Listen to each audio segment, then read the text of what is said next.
Hello everyone, myself Ashish Kumar Tiwari, and today we are going to discuss about basic concept of science. And yesterday itself I have said my YouTube channel name is Ashish Science Guru. So हम लोगों ने कल क्या पढ़ा था? कल हम लोगों ने पढ़ा था कि हिस्ट्री ऑफ साइंस। उसमें हम लोगों ने कुछ चीज़ें देखी थी जिसमें हम लोगों ने देखा था कि साइंस कैसे आया, कौन कौन से जो है उसमें साइंटिस्ट ने इम्पॉर्टेंट रोल निभाया।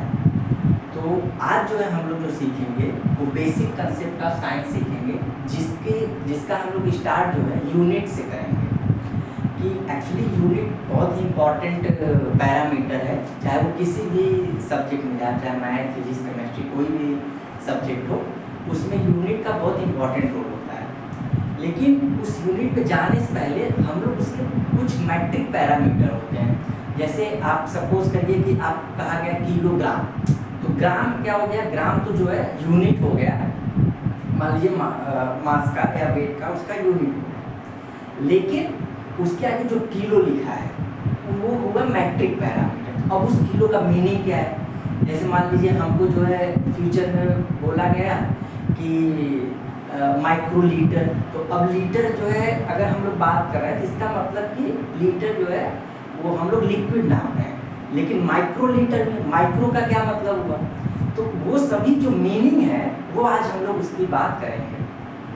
तो हमने यहाँ पे ऑलरेडी कुछ पैरामीटर, जो इम्पोर्टेंट पैरामीटर है उसको मैं लिखा हुआ हूँ, तो आप लोग प्लीज़ इसको पहले नोट कर लीजिए, फिर मैं इसको समझाता हूँ कि इसका मतलब क्या है।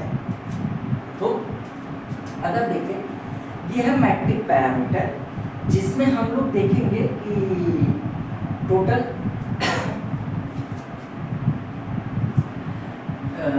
टोटल 1 2 3 4 5 6 7 9 10 पैरामीटर इस साइड है और 10 पैरामीटर इस साइड। तो इधर वाले आप अगर देखोगे तो सारे पैरामीटर सब पॉजिटिव या हायर वैल्यू में है, तो इसीलिए इसको हम लोग कहते हैं हायर पैरामीटर। इसको हम लोग क्या बोलेंगे? Higher matric parameter.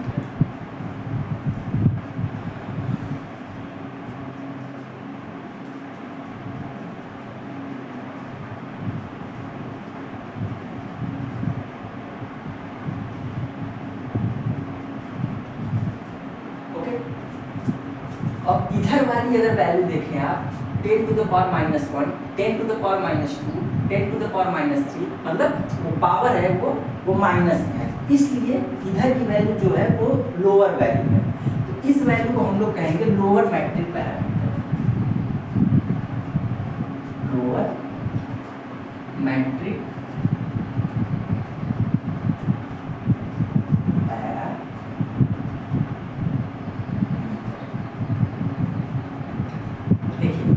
ये सब आप लोग अपने लोअर क्लास में पढ़े होंगे, बट ये बहुत इम्पॉर्टेंट है। जब तक आप साइंस पढ़ेंगे इसका यूज़ हर जगह आने वाला है।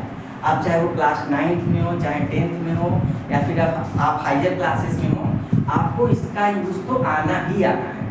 और स्पेशली अगर आप साइंस स्ट्रीम से हैं तब तो आप इस चीज़ से नहीं बच सकते। तो अगर हम बात करें हायर मैट्रिक पैरामीटर की, तो इसमें पहले है डेका। तो डेटा को हम लोग किससे नोट करते हैं? डीए से, जिसकी वैल्यू है 10 to the power 1। अच्छा, ये मल्टीप्लायर भी आप कर सकते हो। मल्टीप्लायर का मतलब क्या होता है कि आपने कितने वैल्यू से उसको मल्टीप्लाई किया। तो अब देखिए हम लोग इसको जो है एग्जाम्पल के माध्यम से भी समझेंगे कि इसका मतलब क्या होता है। बाकी अगर 1 हेक्टो की बात करें तो 1 हेक्टो मतलब 10 to the power 2। जैसे हमने बोला कि 1 हेक्टोमीटर, तो 1 हेक्टोमीटर का मतलब क्या हुआ? 10 to the power 2 metre. Similarly अगर हम लोग बात करें 1 किलोमीटर, तो 1 किलो की, तो किलो का मतलब हुआ 10 to the power 3। अब अगर हमने यहाँ पे मीटर लिखा तो इसका मतलब क्या हो जाएगा? 1 किलोमीटर, इसकी वैल्यू कितनी हो जाएगी? 10 to the power 3 metre. Same as अगर हम लोग मेगा की बात करें तो 10 to the power 6। गीगा की बात करें 10 to the power 9। अच्छा, आप लोग देखते होंगे जनरली जो है हम लोग अगर पैसे की बात करें तो वहाँ हम लोग कहते हैं मिलियन, बिलियन। तो जो 1 मेगा होता है उसी को हम लोग कहते हैं मिलियन। इसी को हम लोग क्या बोलते हैं, मिलियन। ओके, और 1 गीगा 10 टू द पावर 9 जो है, इसको हम लोग क्या बोलते हैं, 1 बिलियन। इसको हम लोग क्या बोलते हैं, बिलियन।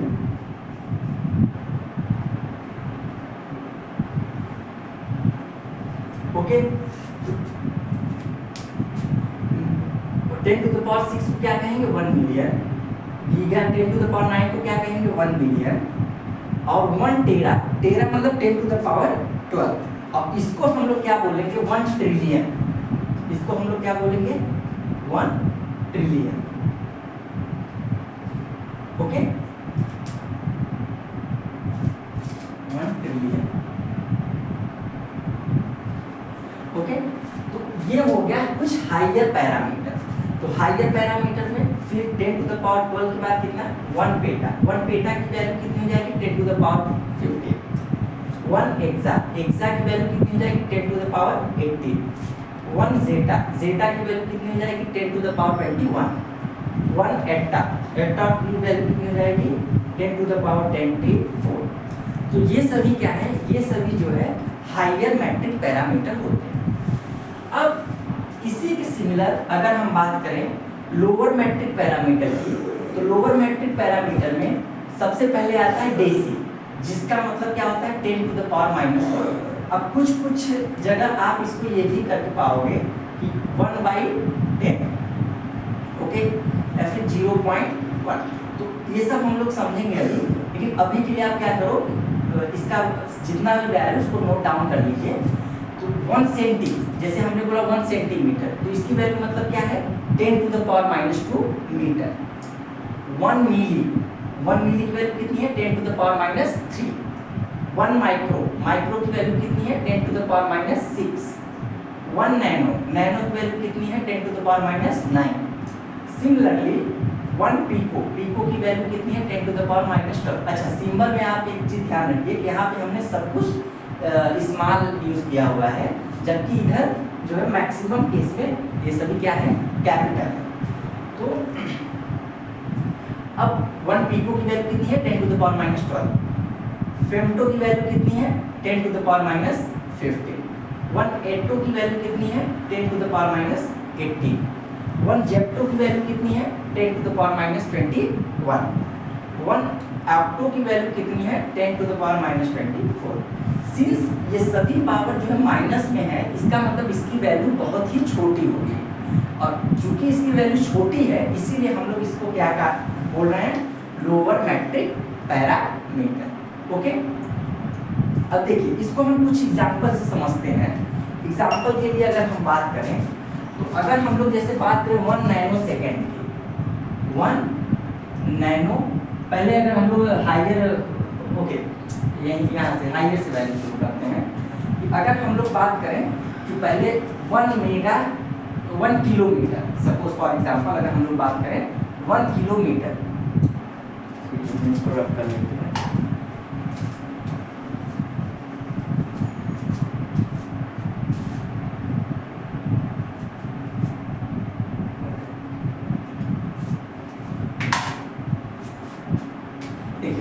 अगर हम यहाँ पे बात करें कि 1 किलोमीटर, तो 1 किलोमीटर का मतलब क्या हुआ, 1 kilometre, metre is the unit of length. तो अगर हम इसकी बात करें तो ये कितना हो जाएगा, 10 to the power 3 metre. Okay, same as अगर हम बात करें 1 mega joule, 1 mega joule, joule is the unit of energy. तो अगर हम लोग यहाँ पे लिखेंगे, क्या लिखेंगे, 10 टू द पावर 6 जूल। मतलब कि सीधा सीधा मतलब ये है कि ये जो इसके पहले की वैल्यू है, kilo, mega, giga, suppose 1 giga joule अगर हम लोग बोल रहे हैं, तो 1 गीगा जूल का मतलब क्या हुआ, 10 to the power 9 joule. Okay, 1 tera joule का क्या मतलब हुआ, 10 टू द पावर 12 जूल। तो सिमिलरली अगर हम यहाँ पर देखें तो सेम एज यहाँ पे भी हम लोग बात कर सकते हैं, ये लोअर पैरामीटर के लिए। फॉर एग्जांपल अगर हम मिलीमीटर से बात करें तो 1 millimetre is equal to 10 to the power -3 metre. 1 micrometre का क्या मतलब हुआ, 1 माइक्रोमीटर का मतलब 10 to the power minus 6 metre. अब देखिए, अब यहाँ पे हो सकता है माइक्रोलीटर भी हो जाए, तो बस वो यूनिट चेंज होगा। तो अगर यहाँ पे हम लिखें 1 माइक्रोलीटर, तो उससे कोई मतलब नहीं है, लेकिन वैल्यू उसकी कितनी आएगी, 10 to the power minus 6 litre नहीं आएगी। ऐसे ही अगर हम लिखें 1 नैनो सेकेंड, फॉर एग्जाम्पल अगर हम लोग लिखें 1 नैनो सेकेंड, तो नैनो का मतलब क्या हुआ, 10 टू द पावर माइनस 9, तो ये कितना हो जाएगा, ये 1 नैनो सेकेंड हो जाएगा।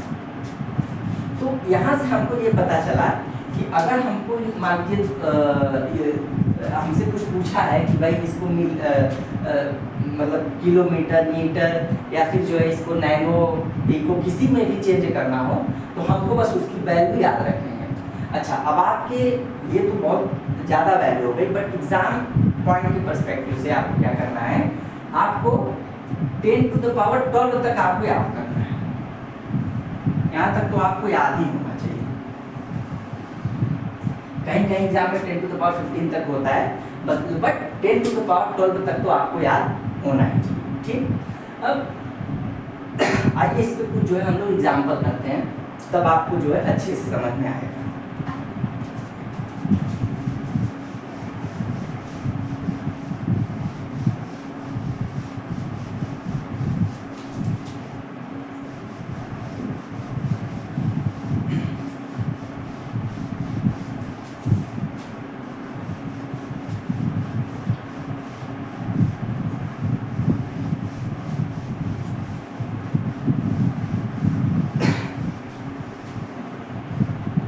देखिए, अब अगर हम जनरली बात करें यूनिट की, तो उसमें क्या होता है कि अगर हमारे एग्जाम के पॉइंट ऑफ पर्सपेक्टिव से पूछें, तो उसमें 2 ही यूनिट जनरली पूछी जाती है। एक कौन सी, एक एसआई यूनिट होती है और एक सीजीएस यूनिट होती है। तो ये सब हम लोग डिटेल में पढ़ेंगे, बट अभी के लिए क्या करेंगे, जैसे मान लीजिए मैंने आपसे बोल दिया कि 10 टू द पावर, एग्जाम्पल लेते हैं,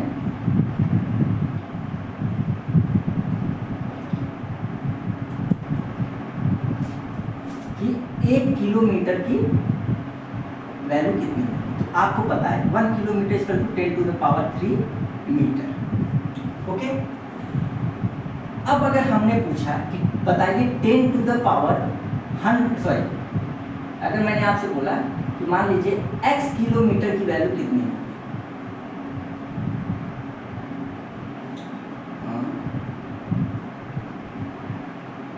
अच्छा नहीं, सॉरी, इसको x किलोमीटर में मत करिए। तो अब देखिए, जैसे 1 किलोमीटर की value 10 to the power 3 metre. Okay, अब यहाँ से अगर आपसे पूछा जाए कि 1 मीटर की वैल्यू बताओ किलोमीटर में, किलोमीटर में, ठीक। तो अब देखिए, बहुत सारे आपको ट्रिक भी पता होंगे, बहुत सारे जो है आप देखेंगे कि वो लोग, हम भी बता देंगे ट्रिक, आप उसको नोट कर लीजिएगा। लेकिन मेरा ये मानना है कि जनरली आपको चीज़ें जैसे किलोमीटर, मीटर, उसको पता होना चाहिए, जो बेसिक कंसेप्ट है वो नहीं भूलना चाहिए। तो देखिए, यहाँ पर हम एक मैथमेटिकल का फार्मूला लगाते हैं, जिसको हम लोग कहते हैं, अगर a to the power n है, इसको हम लोग लिख सकते हैं, sorry, a to the power minus n है, तो इसको हम लोग लिख सकते हैं 1a to the power n, मतलब ये रेसिप्रोकल होता है, ठीक ना।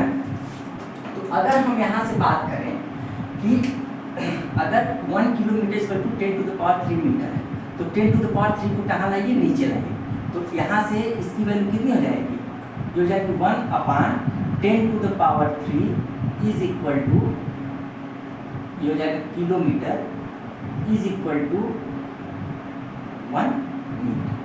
तो अब इसकी वैल्यू हम लोग डायरेक्ट लिख सकते हैं, अगर ऐसा है तो हम लोग a to the power minus n के फॉर्म में इसको लिख सकते हैं, इसका मतलब 10 to the power minus 3 kilometre. अब देखिए, बार बार हम लोगों को उसको लिखने की ज़रूरत नहीं है कि हम पता लगे हम लोग भूल गए हैं, तो उस टाइम पे आप क्या करोगे। तो इस चीज़ से बचने के लिए ये कंसेप्ट कभी मत भूलिएगा। अच्छा, एक चीज़ और कि मान लीजिए अगर आपसे मैं बोलूं कि 1 मिलीमीटर को किलोमीटर में कन्वर्ट करें, तो इसका एग्जांपल बताइए, इसको सॉल्व करके बताइए। तो देखिए 1 मिलीमीटर को किलोमीटर में चेंज करने के लिए फिर से वही बात कि हमको एक चीज़ पता है, हम यहीं से आपको दिखाते हैं कैसे कितना किलोमीटर आएगा। तो अगर हम यहाँ पे बात करें कि 1 किलोमीटर में कितने metre, 10 to the power 3 metre. Okay, अब अगर हम यहाँ से 1 मीटर की बात करें, 1 मीटर बराबर कितना हो जाएगा, 10 टू द पावर -3 किलोमीटर। अब ये तो अभी आप ऊपर से निकाल रहे हैं, ठीक है। अब आपको एक चीज़ पता होगा कि 1 millimetre, 1 metre is equal to, हम लोग कितना लिखे थे, हम लोग 10 टू द पावर 3, मिली का मतलब हम लोग क्या बोले थे, मिली का मतलब क्या था, 10 टू द पावर -3 था। तो अगर हम मीटर की बात कर रहे हैं तो इसको हम लोग क्या लिख देंगे, 1 millimetre is equal to 10 to the power -3 metre. ये तो मतलब हुआ ना। तो यहाँ पे हम लोग क्या लिख सकते हैं, यहाँ पर हम लोग ये चीज लिख सकते हैं कि नहीं कि 1 metre is equal to 10 to the power -3। अब देखिए यहाँ पे हम लोग इस चीज को 1 millimetre is equal to 10 to the power -3 metre. यहाँ 1 मीटर की वैल्यू कितनी आ जाएगी, 1 मीटर की वैल्यू कितनी आ जाएगी, 10 टू द पावर 3 मिली। अगर हम यहाँ 1 मीटर है तो हम लोग यहाँ इसकी जगह पे क्या लिख सकते हैं, 10 to the power -3 kilometre is equal to 10 to the power 3 millimetre. फिर से अगर आप इसको नीचे लाएंगे तो ये क्या हो जाएगा, 10 to the power -3 divided by 10 to the power 3 kilometre is equal to 1 millimetre. Okay, अब देखिए ये ऊपर चला जाएगा। तो अगर हम इसको ऊपर ले जाएंगे 10 to the power -3 into 10 to the power -3 kilometre is equal to 1 millimeter, which will be equal to 10 to the power -6 kilometre is equal to 1 millimeter। अब देखिए आप लोग यहाँ पे सोच रहे हैं ये ऊपर कैसे गया, तो यहाँ पे हमेशा याद रख लीजिए जैसे हमने इस कंसेप्ट को बताया वैसे ये कंसेप्ट होता है कि अगर a के पावर m हो इंटू ए के पावर n हो, इसको हम लोग लिख सकते हैं a की power m plus n। Okay, अगर a के पावर m हो, a के पावर -n हो, तो इसको हम लोग क्या लिख सकते हैं, a के पावर m माइनस n। अगर हम यहाँ पे बात करें तो ये क्या है, 10, यहाँ पर 10 सेम है, यहाँ पर ये 10 सेम है, तो माइनस माइनस जोड़ के कितना आ जाएगा, 10 टू द पावर -6 किलोमीटर। तो यहाँ पे इसका आंसर कितना हो जाएगा, 10 टू द पावर -6 किलोमीटर। ठीक, अब देखिए ये तो कुछ एग्जाम्पल हो गए, बाकी आप लोग जो है बहुत सारा एग्जाम्पल कर सकते हैं ऐसे ही। बाकी इसके लिए मैं आपको एक छोटा सा ट्रिक बताता हूँ कि कैसे उसको कन्वर्ट करना रहेगा। तो एक बहुत इम्पॉर्टेंट चीज़ हमको यहाँ पे बतानी है, इसको आप नोट डाउन कर लीजिएगा।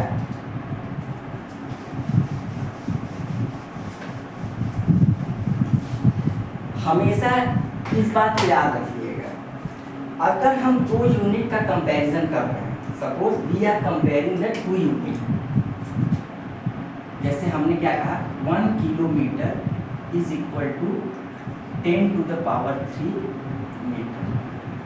ठीक है, इन सब चीज़ को हम लोग डिटेल में पढ़ेंगे, यूनिट कन्वर्जन जब हम लोग क्लास 11 का पढ़ने लगेंगे उसमें हम लोग पढ़ेंगे।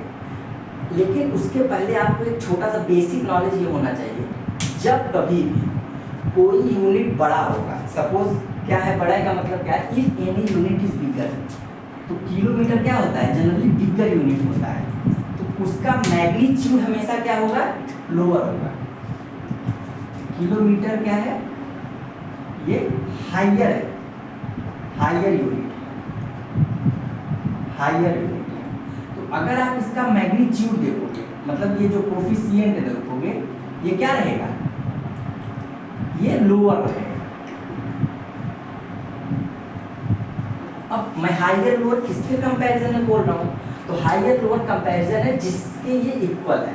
तो जैसे मीटर क्या है, मीटर लोअर यूनिट है, मीटर क्या है, ये लोअर यूनिट है। तो इसका जो मैग्नीट्यूड होगा वो क्या होगा, हायर होगा। इसका जो ये मैग्नीट्यूड है वो क्या हो जाएगा, वो हायर। हमेशा ये यूनिट का आपको एक प्रकार से याद रखना है कि हायर वैल्यू। तो एक बार फिर से समझ लीजिए, कोई भी यूनिट जो कि बड़ी यूनिट होगी उसका जो कोफिशिएंट होगा वो हमेशा स्मॉल रहेगा, और सामने वाले का जो कोफिशिएंट होगा, जो ये छोटी यूनिट रहेगी, उसका मैग्नीट्यूड जो होगा वो क्या होगा, हमेशा बड़ा रहेगा। ठीक ना। तो आप यहाँ पे ये लिख सकते हैं, लोअर मैग्नीट्यूड, यहाँ पे क्या लिख सकते हैं, हायर वैल्यू या फिर मैग्नीट्यूड। कहीं कहीं आप पाएंगे कि और कोफिशिएंट, इसको भी आप लोग लिख सकते हैं, कोफिशिएंट और कोफिशिएंट। ओके, तो ये तो कुछ एग्जाम्पल हो गए। अब देखिए, ये तो तरीका हो गया अलग अलग यूनिट कन्वर्जन में। अब इसका एक मैं ट्रिक बता देता हूँ जो कि आप लोगों को आसानी होगी किसी एक यूनिट से दूसरे यूनिट में चेंज करने के लिए। तो इसको आप लोग नोट कर लीजिए, फिर हम लोग जो है इसका एक ट्रिक बना लेते हैं। बाकी इस कंसेप्ट को मत भूलिएगा जो अभी इसके पहले मैंने एग्जाम्पल कराया था, क्योंकि ट्रिक क्या है कि ट्रिक तभी काम करता है जब आपको चीज़ें समझ में आई हो। अब बिना समझे जो है आप ट्रिक याद किए हो, पक्का एग्जाम में आप लोग भूल जाओगे। तो अगर, अच्छा एक और चीज़ है, ऑलवेज रिमेंबर कि अगर आप जो है कंपटीशन के लिए हैं तो वहाँ पे आपका ट्रिक कहीं ना कहीं काम कर सकता है, लेकिन याद रखिएगा अगर आप जो है अपना बोर्ड का एग्ज़ाम देने जा रहे हो तो always remember there you should write the thing in a very good way, क्योंकि वहाँ पे आप नहीं हो, आपके जो अभी आप एग्जामिनर आपकी कॉपी चेक करेगा वो बस आपकी कॉपी को देखकर आपका आकलन करेगा। तो इसलिए अगर आप एग्ज़ाम लिखने जा रहे हो, बोर्ड एग्ज़ाम या फिर क्लास एग्ज़ाम जो भी है, तो वहाँ पे हमेशा याद रखिएगा कोई भी शॉर्ट ट्रिक मत यूज़ करिएगा, हमेशा जो एक मेथड होता है उसी को अप्लाई करिएगा। ओके, तो अभी हम लोग देखते हैं कि ये ट्रिक क्या है, तो उसको हम लोग यहाँ पे नोट डाउन कर लेते हैं।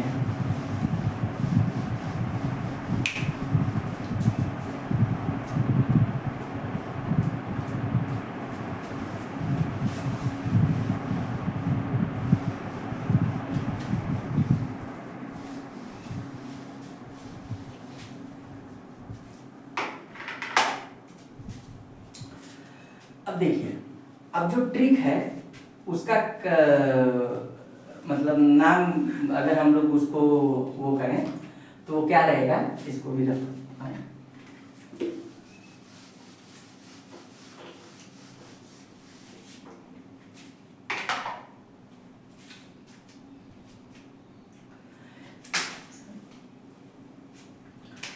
देखिए इसके दो ट्रिक है तो दोनों सेम ही है, आप लोग चाहे जो भी याद कर लीजिएगा। इसका क्या है, पहले हम लोग लिखते हैं king,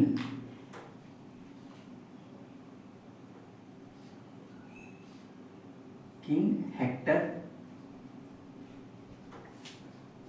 died, king Hector died, mother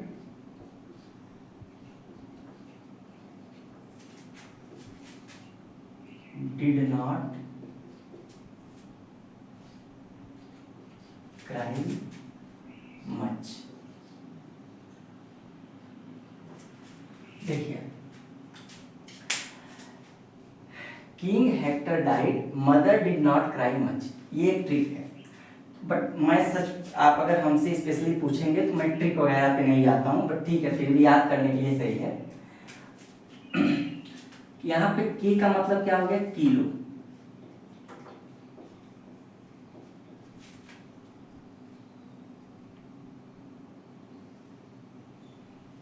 H का मतलब क्या हो गया,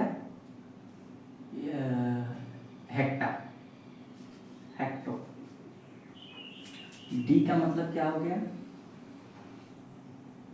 डी का मतलब हो जाएगा डेसी, सॉरी डेका,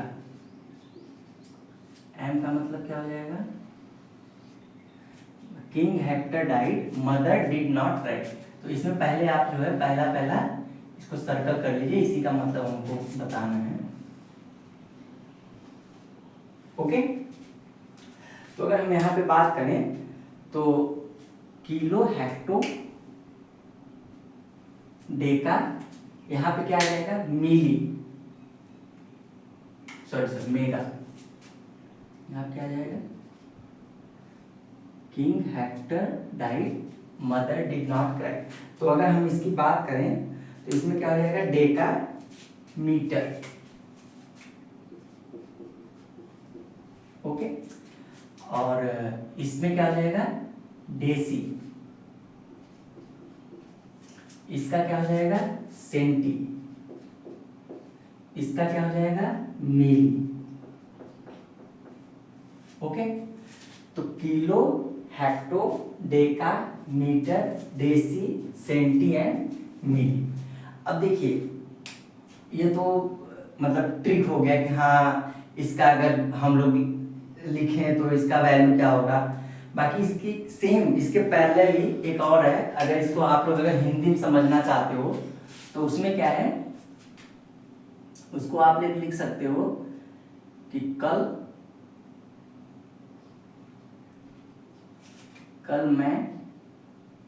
हमें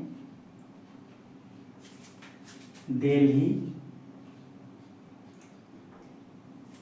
में 2 चोर मिले,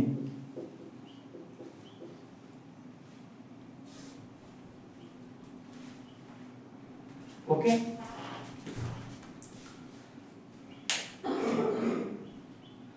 तो सेम, तो यहाँ पे ये जो k का वैल्यू है वो क्या है किलो, h की जो वैल्यू वो क्या है हेक्टो, d की जो वैल्यू वो क्या है डेका, m की जो वैल्यू वो क्या है मीटर, यहाँ पे d का वैल्यू क्या है डेसी, यहाँ पे c का वैल्यू क्या है सेंटी, और यहाँ पे m की वैल्यू क्या है मीटर, ओके।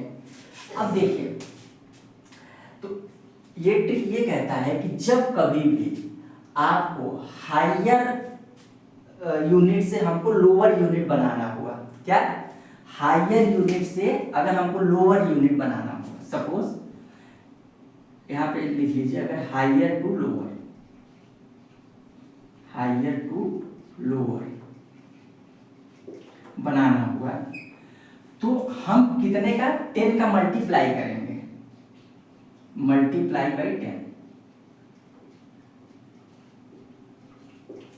By 10, okay. अगर हमको लोअर टू हायर बनाना होगा, अगर हमको लोअर टू हायर बनाना होगा, लोअर टू हायर अगर हमको यूनिट बनाना हुआ, यहाँ क्या करेंगे डिवाइड बाई 10,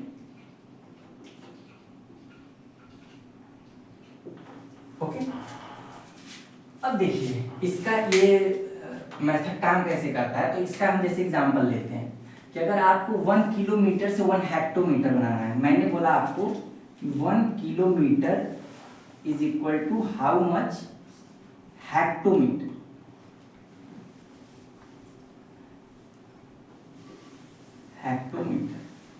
ओके। तो अब देखिए एक बार जो सामने आएगा इसका मतलब वहां पे हम लोग 10 उसकी वैल्यू रखेंगे, तो 1 किलोमीटर कितना हेक्टोमीटर 10 हेक्टोमीटर। सेम एज अगर मैं आपसे पूछूं 1 किलोमीटर में कितना डेकामीटर, तो आप क्या बोलोगे 10 टू द पावर 2 डेकामीटर। अब देखिए या तो आप काउंट कर लो, जैसे पहले नंबर पे आ रहा है तो 10, दूसरे नंबर पे आ रहा है तो 10 टू द पावर 2। अब अगर मीटर में करना हो कितना मीटर है तो 10 टू द पावर 3 मीटर। अगर आपको डेसी मीटर में चाहिए तब कितना हो जाएगा 1 2 3 4, तो कितना हो जाएगा 10 to the power 4 decimetre. अगर आपको सेंटीमीटर में चाहिए तब कितना हो जाएगा 10 टू द पावर 5 सेंटीमीटर। अगर आपको जो है मिलीमीटर में चाहिए कितना हो जाएगा 10 टू द पावर 6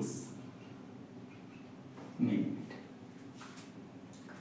तो ये कंसेप्ट हुआ कि अगर जो है मतलब ट्रिक हुआ कि अगर आपको मान लीजिए इसको बनाना हुआ तो आप कैसे बना सकते हो। बट अगर आपको सपोज लोअर यूनिट टू अगर हायर यूनिट जाना है तब आप क्या करेंगे, तब आप 10 से डिवाइड करेंगे। जैसे फॉर एग्जांपल मैं आपको बताऊं यहाँ पे 1 millimetre is equal to how much centimetre. 1 millimetre is equal to how much centimetre. कितना हो जाएगा 10 to the power minus 1 centimetre. 1 millimetre is equal to how much decimetre. 10 to the power minus 2 decimetre. 1 millimetre is equal to how much centimetre, sorry how much metre, तो how much 10 to the power minus 3 metre. अब देखिए फिर वही बात आ गई, यहाँ 10 to the power minus 3 आप direct लिख सकते थे कि m का मतलब क्या होता है मिली, मिली की वैल्यू कितनी 10 टू द पावर माइनस 3, तो is equal to 10 to the power minus 3 metre. अब यहाँ पर क्या है कि अगर आपको डेका मीटर में जाना है तो ये 10 to the power minus 4 Deka metre.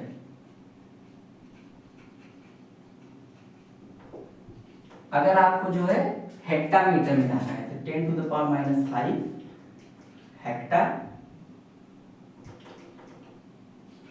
Hectometre. अगर आपको किलोमीटर में जाना है तो काउंट कर लीजिए 1 2 3 4 5 6 10 to the power minus 6 kilometre.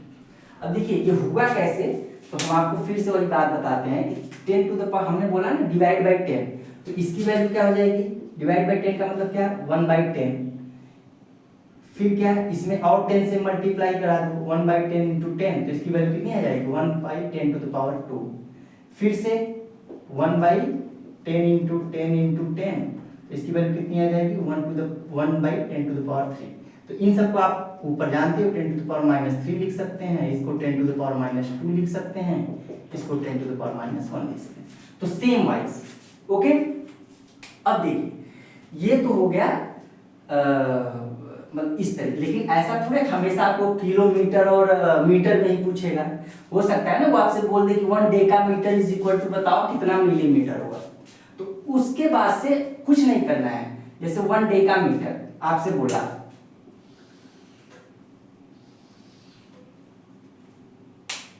क्या बोला उसने कि बताओ भाई 1 डेकामीटर इज इक्वल टू कितना millimetre.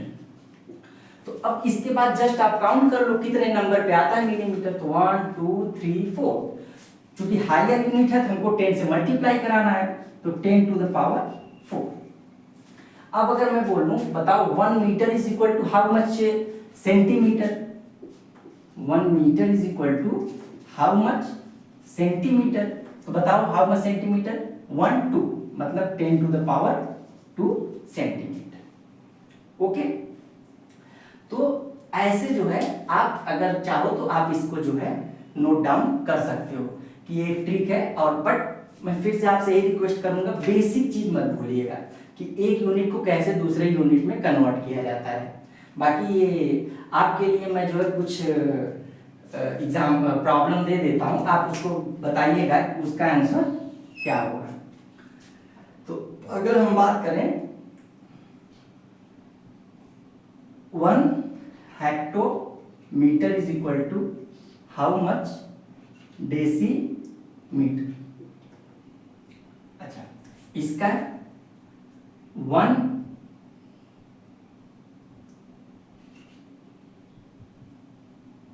Decametre is equal to how much kilometre. Okay, अब देखिए अगर एक और प्रॉब्लम ले लो कि 1 centimetre is equal to how much hectometre कर लो, हेक्टोमीटर कर लो। ठीक, तो ये 3 प्रॉब्लम है, आप इन तीनों प्रॉब्लम को सॉल्व करिएगा और फिर इसका जो है हमको आंसर बताइएगा कि इसका आंसर कितना है।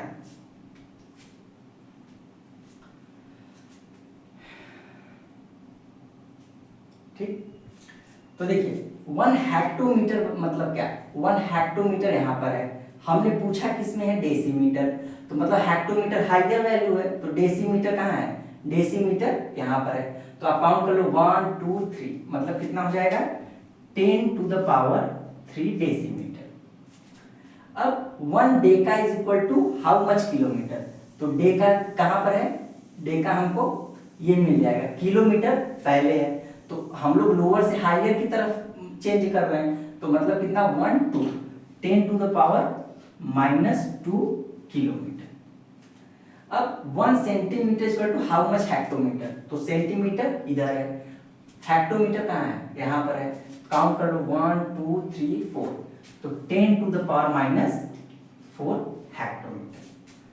तो देखिए ये तो जो है मतलब कुछ एग्जाम्पल हो गए, बाकी आपको ट्रिक यहाँ पे लिखा गया है, आप चाहो तो इसको नोट डाउन कर लो, बट आप वही करिएगा कि भाई बेसिक चीज इसमें मत भूलिएगा, ठीक। तो मैं इसको रफ कर देता हूँ, नोट कर लिए होंगे, तो मैं इसको रफ कर देता हूँ।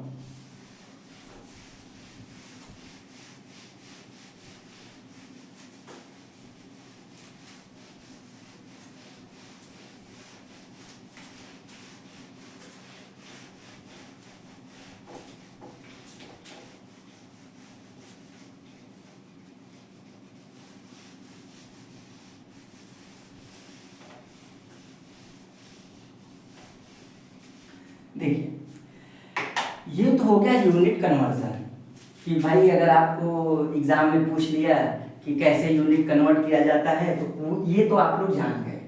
अब लेकिन हम लोग कुछ कंसेप्ट सीखेंगे ग्राफ के, कि बस आज ग्राफ के बारे में हम ये जानेंगे, ग्राफ का मतलब कैसे जो है हम लोग उसको, अगर हमको रिप्रेजेंट करना होगा तो हम लोग उसको कैसे रिप्रेजेंट कर सकते हैं।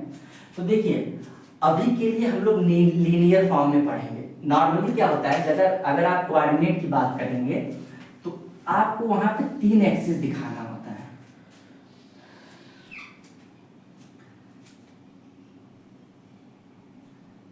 देखिए इसको कहते हैं एक्स एक्सिस, इसको कहते हैं वाई एक्सिस, ओके। अब देखिए जेड एक्सिस भी है, हम यहाँ पे जेड एक्सिस अगर आप प्लॉट करना चाहो तो आप इसको ऐसे प्लॉट कर सकते हो, अभी मैं बताऊंगा कैसे। तो अब देखिए ये है जेड एक्सिस, ठीक है। अब इसको अगर आप समझने की कोशिश करेंगे तो जेड एक्सिस हमेशा कहाँ होता है, ये जो है इन तीनों के परपेंडिकुलर होता है। अब चूंकि ये तो 2 डायमेंशनल है, तो इसमें हम लोग जेड एक्सिस तो ऐसे दिखा नहीं पाएंगे कहाँ पर है।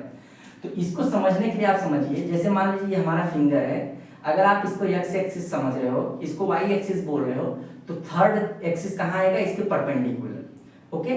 तो ये एक्स एक्सिस हुआ, ये वाई एक्सिस हुआ, और ये जो है अगर आप मानो तो ये हुआ आपका ये जेड एक्सिस, ठीक। तो एक कोऑर्डिनेट में ऐसा मतलब होता है, लेकिन अभी के लिए हम लोग ये जेड एक्सिस को भूल जाते हैं, क्योंकि आप लोग अगर आप देखेंगे तो अभी के लिए हम इसको जेड एक्सिस को हम भूल जाते हैं। अभी हम लोग बस किसकी बात करते हैं, एक्स एक्सिस और वाई एक्सिस की। अच्छा अब देखिए कहीं कहीं आपको वो घुमाने के लिए आपको ये कहेगा कि एक्स एक्सिस को ही हम कहते हैं एब्सिसा, इसको ही हम क्या कहते हैं, एब्सिसा, और इसको वाई एक्सिस को हम क्या कहते हैं, ऑर्डिनेट्स, ओके। तो एक बात का हमेशा ध्यान रखिएगा कि अगर हम इस कोऑर्डिनेट की बात करें तो इस पे नंबर लाइन होता है, जैसे यहाँ पे 1 2 3 4 5, ऐसे वाई एक्सिस की अगर हम बात करें, यहाँ 1 2 3 4 5, देखिए ये आता है। चूंकि अगर हम इसकी बात करें तो यहाँ पे इस कोऑर्डिनेट में अगर हम बात करें इस वाले में, तो यहाँ पे x और y दोनों की वैल्यू क्या होगी, पॉजिटिव। अगर आप कोऑर्डिनेट को लिखना चाहते हैं तो आप x और y के फॉर्म में लिखते हैं, तो यहाँ पे ये क्या है, ये भी पॉजिटिव होगा और ये भी पॉजिटिव ही होगा। अब अगर हम इसको फ्लिप करके इस वाले में आए तो यहाँ पे क्या होगा, अगर इधर आप देखो तो -1 होता है, -2 होता है, -3 होता है, -4 होता है।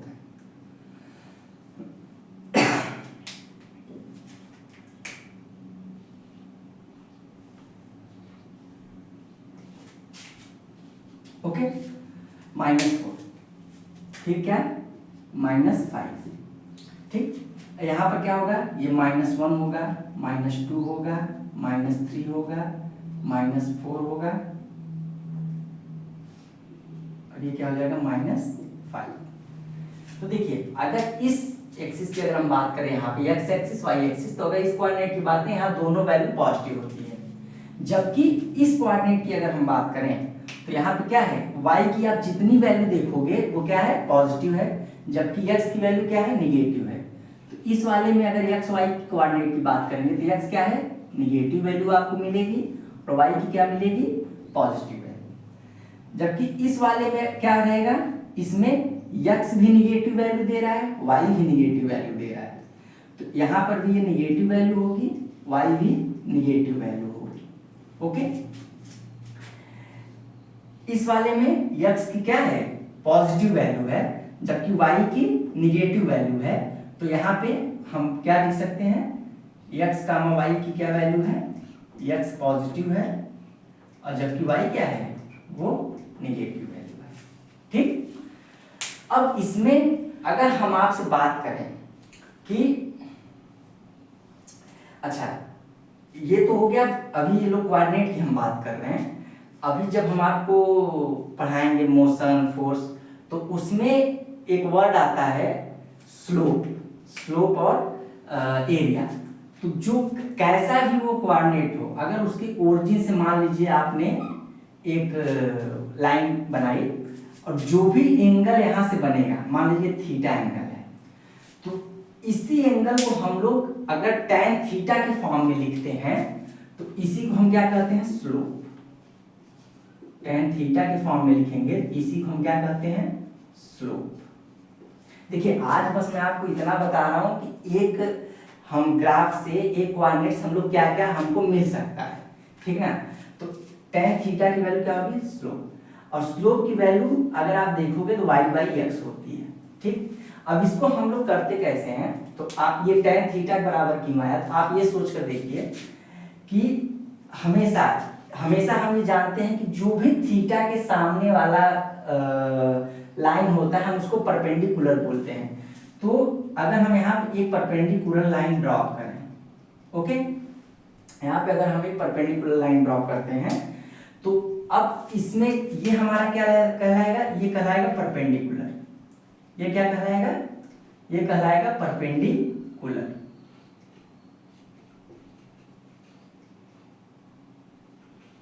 ओके, और यहाँ पे ये 90 डिग्री का, अब ये हम बताएंगे अभी बस आप ये समझिए कि एक कोऑर्डिनेट से क्या क्या उसके मतलब वैल्यू होते हैं एक पर्टिकुलर खाने में, और फिर उसकी वैल्यू उससे हम लोग क्या क्या गेन कर सकते हैं।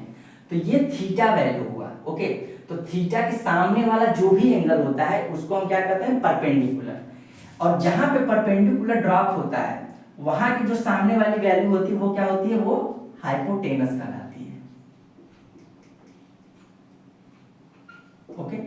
और ये पता ही है यहाँ x एक्सिस है, इसको हम क्या बोलेंगे, बेस, ओके। तो अब यहाँ पर एक फार्मूला होता है tan थीटा का, जिसको हम लोग क्या कहते हैं, tan theta is equal to perpendicular by base, okay. तो यहाँ पे परपेंडिकुलर क्या है, तो परपेंडिकुलर आप देखो तो ये क्या है, ये y की वैल्यू है। अगर आप देखो तो ये परपेंडिकुलर क्या है, ये y की वैल्यू है। तो यहाँ पे हम क्या लिखेंगे, y, और बेस में किसकी वैल्यू आ रही है, ये जो है x एक्सिस की वैल्यू आ रही है, तो यहाँ हम लिखेंगे x। अगर हम एक इमेजिनरी लाइन यहाँ पे प्लॉट करते हैं तो ये जो है y की वैल्यू हम यहाँ क्या लिख सकते हैं, 4 यहाँ पे आया। और अगर हम इसको थोड़ा सही से अगर ड्रॉ करें तो ये 4, ये भी अगर हम इसको मान लें, बस इसको हम 4 यहाँ पे मान रहे हैं, तो बस आपको समझाने के लिए, तो इसकी वैल्यू क्या आ जाएगी, 1। तो tan थीटा की वैल्यू 1, ओके। अगर यहाँ से आप थीटा निकालोगे तो ये आएगा 45 डिग्री, तो ये कितना हो जाएगा, 45 डिग्री। मतलब आप ये कह सकते हो कि अगर हम ग्राफ की बात करें तो ग्राफ में जो पहला चीज होता है कोऑर्डिनेट, तो उस कोऑर्डिनेट में जो भी एंगल होता है इससे हम लोग क्या निकालते हैं, tan स्लोप निकालते हैं। अब देखिए ये हमको और देता है इंफॉर्मेशन कि हम एरिया किससे निकाल सकते हैं। अब एरिया चूंकि ये ट्रेंगल है तो पाइथागोरस थ्योरम आपको पता ही है। फिर बाकी उससे अगर आप एरिया निकालेंगे तो half into base into height होता है। मतलब अगर एरिया की हम बात करें तो is equal to 1/2 into base into height. तो अब यहाँ पे बेस की कितनी वैल्यू है, हाइट की कितनी वैल्यू है, उसको आप रख देंगे, इस ट्रेंगल की एरिया निकल जाएगी। तो देखिए ये बस एक ग्राफ है, ठीक ना। इस ग्राफ से हम लोग इसको और डिटेल में पढ़ेंगे, लेकिन अभी के लिए बस आप ये जान लीजिए कि इसके कितने कोऑर्डिनेट्स होते हैं और इसमें जो है क्या क्या हमको ये इंफॉर्मेशन दे सकता है। और ये बाकी इसको हम डिटेल में फ्यूचर में इसके बारे में हम पढ़ेंगे, ठीक। अच्छा, तो इसको आप लोग नोट कर लीजिए कि हम एक ग्राफ से मतलब एक कोऑर्डिनेट से हम लोग क्या क्या इसमें बता सकते हैं। ओके,